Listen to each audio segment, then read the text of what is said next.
Oke, bismillahirrahmanirrahim. Assalamualaikum warahmatullahi wabarakatuh. Bertemu lagi dengan saya Pak Yanto di channel YouTube saya, Yanto Tanjung.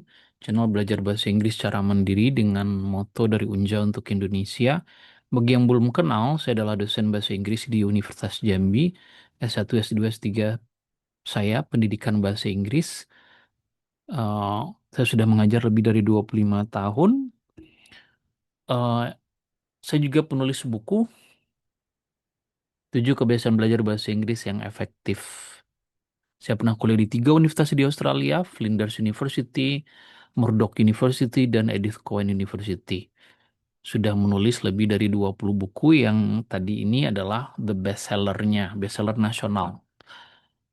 Oke, demikian tentang saya. Channel ini sudah meraih lebih dari 240.000 subscriber. Diteliti oleh 9 peneliti, 4 skripsi, dan 5 artikel di jurnal ya, dari 8 universitas yang berbeda. Oleh kompas.com, kemudian Antara News, dan 19 artikel lainnya ini direkomendasikan channel ini. Sudah membantu ratusan ribu orang Indonesia belajar TOEFL dan meraih 500 bahkan 600 poin TOEFL ITP-nya. Tapi sesungguhnya tidak hanya uh, TOEFL ITP ya, saya juga ada dari 600 video itu membahas IELTS, kemudian vocab, ada grammar untuk basic, kemudian ada juga tips belajar bahasa Inggris, dan sebagainya. Oke, demikian pengantar dari saya. Kita lanjutkan materi reading. Kita sudah sampai pada skill nomor 5.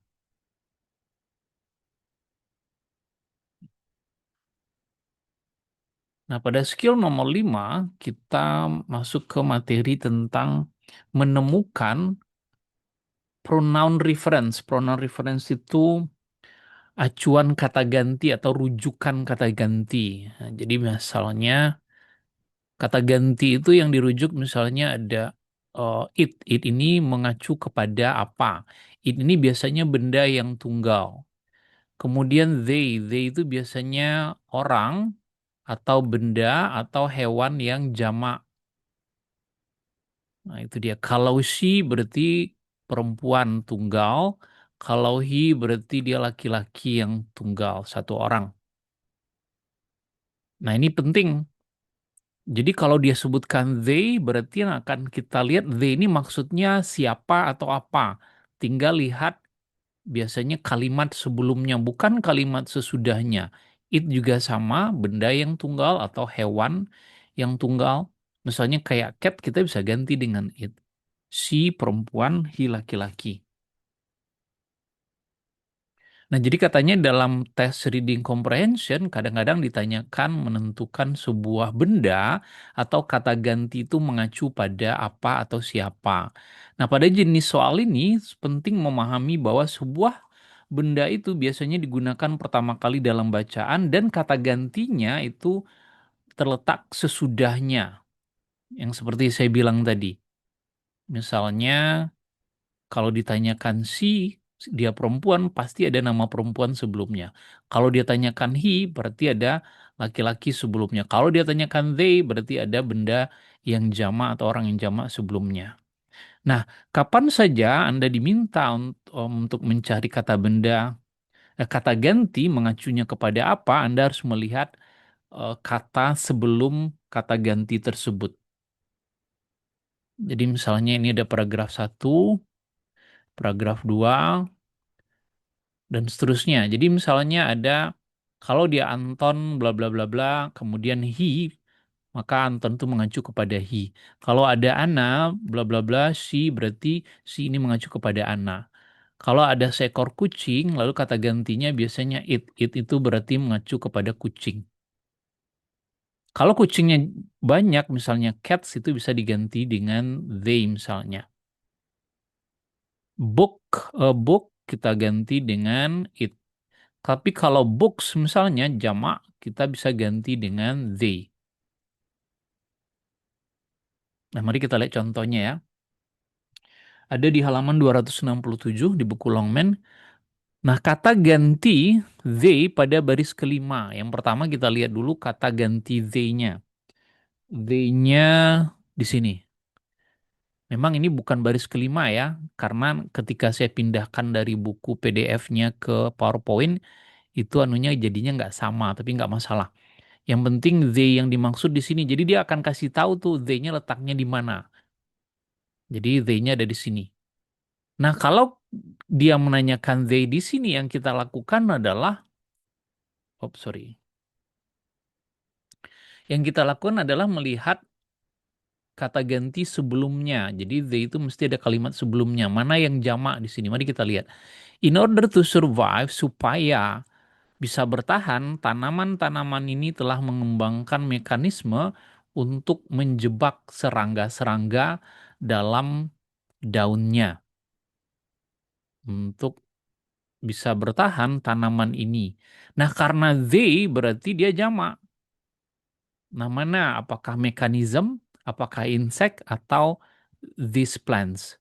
Tanaman-tanaman ini telah mengembangkan mekanisme untuk menjebak serangga-serangga di dalam daun mereka. Mereka have digestive fluid to obtain necessary nitrogen. Mereka memiliki cairan digestif, cairan untuk menelan ya, untuk mendapatkan nitrogen yang diperlukan dalam serangga. Nah, mereka ini maksudnya apa? Nah, jawabannya tentu these plants ini memiliki cairan untuk menelan. Jadi jawabannya ini bukan serangganya, karena dia cairan tanaman ini dia mau membuat sebuah mekanisme untuk menjebak serangga. Oke, dan juga bukan digestive fluid, karena digestive fluid letaknya sesudahnya nggak mungkin. Bukan serangga juga, bukan human areas. Mari kita lihat contoh yang lain. Nomor 2 ke 8 ya. Oke, ini dia ya. Kata ganti it pada baris ke-8 mengacu atau merujuk pada apa? The sundew has sticky hairs on its leaf. Jadi karena it-nya di sini berarti yang kita lihat kata sebelumnya. Ini dia, kalimat sebelumnya. The sandi, ini jenis tanaman karnivora ya, ini dia. Tanaman karnivora seperti sandi.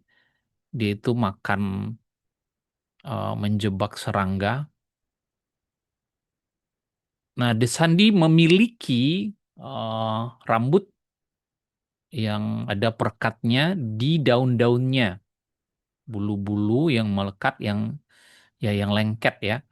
When an insect lands, ketika seekor serangga mendarat di atas daun-daun ini, ia tertangkap atau ditangkap oleh bulu-bulu yang lengket tadi. Jadi ketika serangga mendarat di daun-daun ini, ia tertangkap. Nah, pertanyaannya, ia ini mengganti kata apa? Apa yang tertangkap di sini? Karena dia tunggal, tentu jawabannya adalah serangga yang tertangkap. Bukan a variety, nggak nyambung ya. Bukan sandy itu. Ini sandy justru tanaman yang menangkap tadi. Jadi dia kayak tanaman.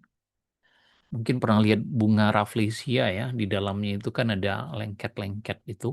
Jadi kalau ada serangga masuk, dia dia terjebak di sana. Itu kira-kira modelnya. Nah, demikian adik-adik. Nah, kesimpulannya, rujukan kata ganti itu maksudnya adalah bagaimana kita menentukan pertanyaannya bahwa ada rujukan. Biasanya dia menyebutkan kata ganti titik-titik pada baris titik-titik mengacu kepada apa, nah, gitu. Di mana menemukannya, the line where pronoun is located in given question. Jadi biasanya baris di mana kata ganti itu terletak itu diberikan dalam pertanyaan. Misalnya kayak it itu baris keberapa, they itu baris keberapa. Jadi kita dikasih tahu. Nah, kata benda yang dirujuk oleh kata ganti tersebut ditemukan sebelumnya. Maksudnya kalau kata it berarti cari di kalimat sebelumnya, bukan sesudahnya. Itu dia. Nah, bagaimana cara menjawabnya? Langkah pertama, temukan kata ganti tersebut dalam bacaan. Nah, biasanya barisnya itu dikasih tahu dalam soal. Kemudian lihat kata benda yang terletak sebelum kata ganti tadi.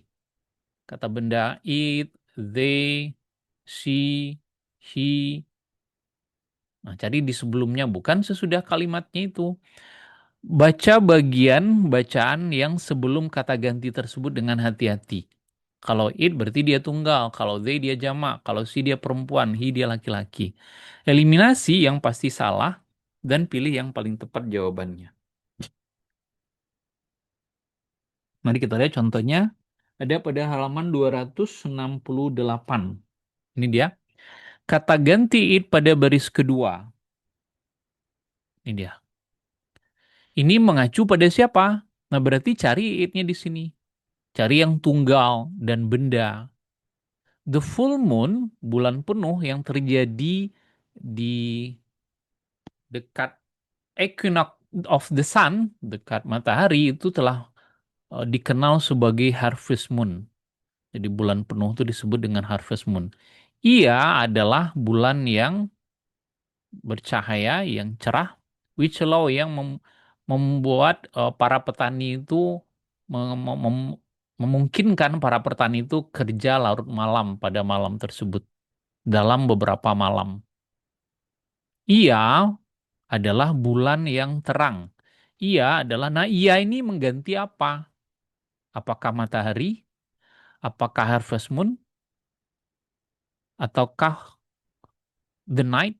Jawabannya tentu harvest moon ya. Jadi bulan itu adalah bulan yang sangat terang. Oke, saya kira ini tidak sulit, asalkan hati-hati. Number two, kata they, kata ganti they baris kedua ini they. Walaupun letaknya di sini ketiga, tapi pada teks aslinya dia baris kedua. Itu mengacu kepada apa? Nah, jadi katanya it ini kan mengacu kepada harvest moon tadi ya. Harvest moon itu adalah bulan yang sangat cerah yang memungkinkan para petani bekerja hingga larut malam untuk beberapa malam. Mereka bisa bekerja ketika bulan eh, berada pada tingkat kecerahan yang paling cerah misalnya. Nah, kata they mereka bisa bekerja. Siapa yang bekerja ini? Ingat dia jamak ini. Berarti cari aja yang jamak di sini. Farmers satu-satunya cuman. Bukan malam yang bekerja. Bukan waktu. Bukan hemisfer dan seterusnya. Nah, itu dia. Jadi gunakan logika juga. Number three, the pronoun it, kata ganti it pada baris kedua. Mana it baris kedua? Ntar ya, saya cek di from that time. Ini ya, it yang ini ya, bukan it yang ini.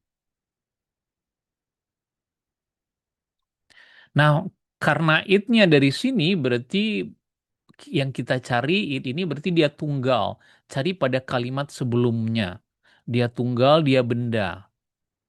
Mardi Gras, which means Fat Tuesday in France, was introduced to America by French colonists. Jadi Mardi Gras yang artinya hari Selasa yang gemuk di dalam bahasa Perancis diperkenalkan kepada orang-orang Amerika oleh penjajah Perancis di awal abad ke-19. Mulai saat itu ia telah tumbuh menjadi populer. Mulai saat itu ia telah tumbuh menjadi populer khususnya di New Ireland. Apa yang populer ini? Tentu apakah Fat Tuesday, apakah Friends yang populer, Amerika? Tentu saja Mardi Gras ya. Ini semacam perayaan ya Mardi Gras itu.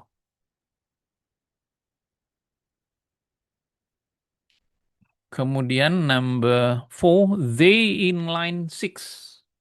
Saya cek dulu they-nya. Oke, they-nya di bawah sekali ya, mana ini? Ya, baris ke-6, tapi di sini nggak baris ke-6 ya. Sekali lagi, ketika saya pindahkan dari PDF ke PowerPoint, dia tidak sama eh, barisnya. Nah, kata they pada baris ke-9 itu mengacu atau merujuk kepada apa? Ingat, they itu artinya jamak. Bisa orang, bisa benda. Tentu kita lihat yang jamak sebelumnya. Ini dia sampai ke sini. Mardi Gras, perayaan Mardi Gras di New Orleans mulai sebelum hari Mardi Gras yang sesungguhnya. Parade, pesta-pesta, bola-bola, dan beberapa kegiatan dilaksanakan selama minggu tersebut sebelum Mardi Gras Day, sebelum hari Mardi Gras. Nah, para turis dari berbagai negara di seluruh dunia berkumpul atau menuju ke New Orleans untuk perayaan, di mana mereka ikut, jadi take part, mengambil bagian atau ikut dalam sebuah minggu yang eh, kegiatan non-stop. Nah, pertanyaannya adalah mereka ini siapa yang ikut ambil bagian? Apakah negara, apakah turis, ya? Apakah negara atau turis? Nah, jawabannya tentu turis ya. Oke, number five. Kata they pada baris ketiga. Saya cek dulu. Sesudah Dujon. Ini dia, they-nya ini ya, baris ketiga. Itu mengacu kepada apa pada kalimat ini?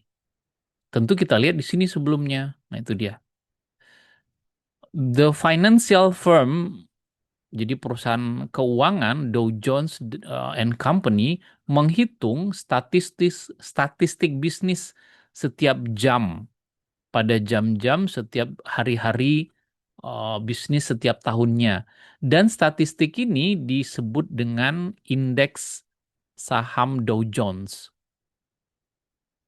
Nah, jadi mereka ini ya kita cari nanti apa maksud mereka. Mereka didasarkan pada se a select group of stock, sekelompok saham, di sini ada ya, saham dan obligasi yang diperdagangkan di pasar saham New York. Nah, mereka didasarkan pada sekelompok saham dan obligasi yang sudah diseleksi. Mereka ini maksudnya apa? Tentu pada kalimat sebelumnya didasarkan pada titik-titik. Nah, jawabannya tentu this statistik ya. Statistik ini didasarkan kepada. Oke. Oke, yang terakhir kata ganti it pada baris ke-8. Ini paling belakang sekali ini dia. Oke, mari kita lihat. Oke, ada gangguan teknis. Nah, kemungkinan average itu maksudnya indeks saham ya. Kemungkinan indeks sahamnya itu yang paling umum digunakan dalam indeks saham industri. Nah, gitu, industrial. Ia sering digunakan oleh investor yang tertarik untuk melihat keadaan pasar saham sebelum mereka melakukan investasi. Nah, kata it ini tentu mengacu kepada kalimat sebelumnya, yaitu industrial average ya, kata it ini. Dia tidak digunakan oleh investor. Apa yang digunakan oleh investor? Itu indeks industrial tadi, indeks saham tadi. Oke, nah jadi kesimpulannya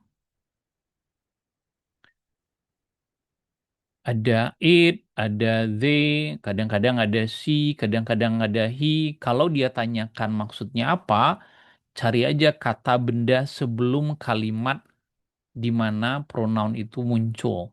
Kalau it dia tunggal, they dia jamak, bisa orang, bisa benda, she dia perempuan, he dia laki-laki. Nah, memang harus sering latihan ya, Dedek, tapi ini bukan soal yang sulit dipahami. Oke, demikian penjelasan tentang reference. Jangan lupa subscribe, like, dan share. Bagi yang ingin kursus TOEFL, ITP langsung dengan saya via Zoom, saya buka kursus mulai tanggal 5 sampai 24, 20 hari berturut-turut dari jam 8 sampai setengah 9, sampai setengah 10 malam ya waktu Indonesia Barat. Atau Dede bisa ikut kursus di website saya yantotanjung.com, atau mau ikut tes simulasi juga ada di sana. Dan jangan lupa jadi member channel YouTube Yanto Tanjung sehingga Dede bisa eh, mengakses 600 video di channel ini. Thank you for attention. Goodbye. Assalamualaikum warahmatullahi wabarakatuh. Bye bye.